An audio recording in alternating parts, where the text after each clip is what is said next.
Let's begin this bulletin now with some big news coming in from India, where in an unexpected move without India's consent, the US Navy conducted navigation operations in India's exclusive economic zone. Publicly admitting that a military ship entered India's EEZ without consent, the US Navy has gone ahead to say that the operation was intended as a challenge to India's excessive maritime claims. Now, according to an official statement, the US 7th Fleet acknowledged that on April 7th, guided missile destroyer USS John Paul Jones carried out a freedom of navigation operation near India's Lakshadweep Islands, defending the move. The statement further added that all operations are designed in accordance with international law and demonstrate that the United States will fly, sail and operate wherever international law allows. The US Navy consistently challenges China's claims on maritime boundaries in the South China Sea, but the public announcement of similar patrols in Indian waters has come as a surprise.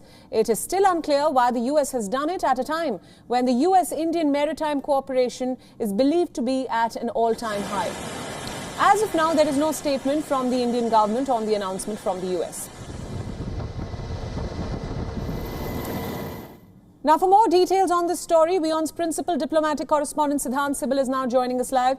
Siddhant, thanks for joining us. We know there has been no statement from the Indian government yet, but what can you tell us about this unexpected US Navy operation within India's exclusive economic zone, and that too without India's permission?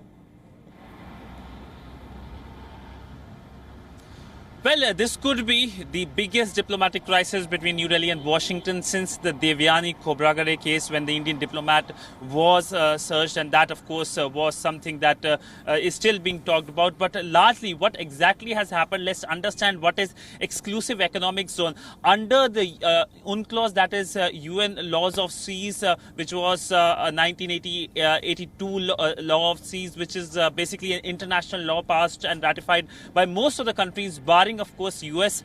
Exclusive economic zone extends from the coastline till 200 nautical miles, and this is an area which is something that a state can in a sense use for its own resources, catch fishes, but it does not give a state full sovereignty. So India basically has passed a domestic law. Under the domestic law, if any military ship is passing, it needs to give a prior permission. If you look at Beijing, what it has done, if any military ship is trying to pass, it needs to take permission from Beijing. So in that terms, Beijing is much more stricter. So by passing through that region, in a sense, the US is trying to challenge that it does not approve of India's domestic laws. It is not in violation of international law. But also remember that US has not ratified the UN laws of sea. So there are multiple levels of contradiction, and this is coming at a time when we know that there is closeness between Washington and New Delhi. Both are part of the Quad grouping. In fact, the incident happened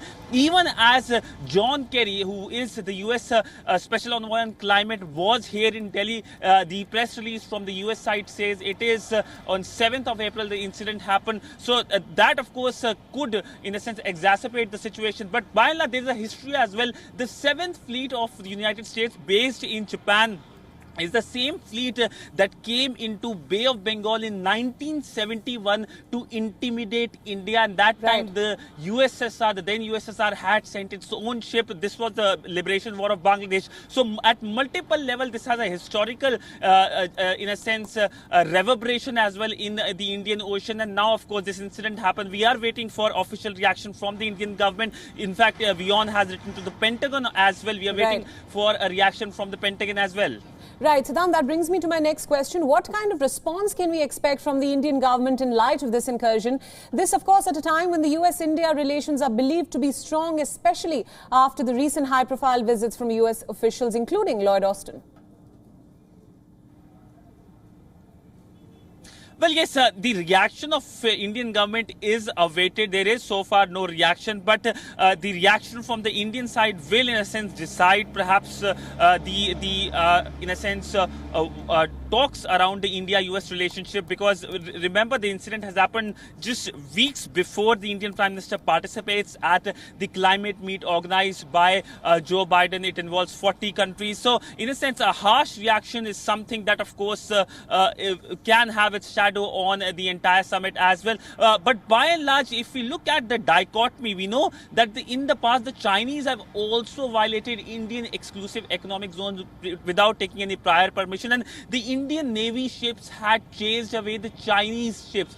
This time, of course, there is no word from the Indian Navy as well. So there is a dichotomy coming as well, the reaction when it comes to the Chinese ships and reaction when it comes to the American ships. But nonetheless, a reaction is awaited, and the reaction can, in a sense, decide the relationship for next few weeks, just before so many events, whether it's the climate summit, whether it's the Quad in-person meeting.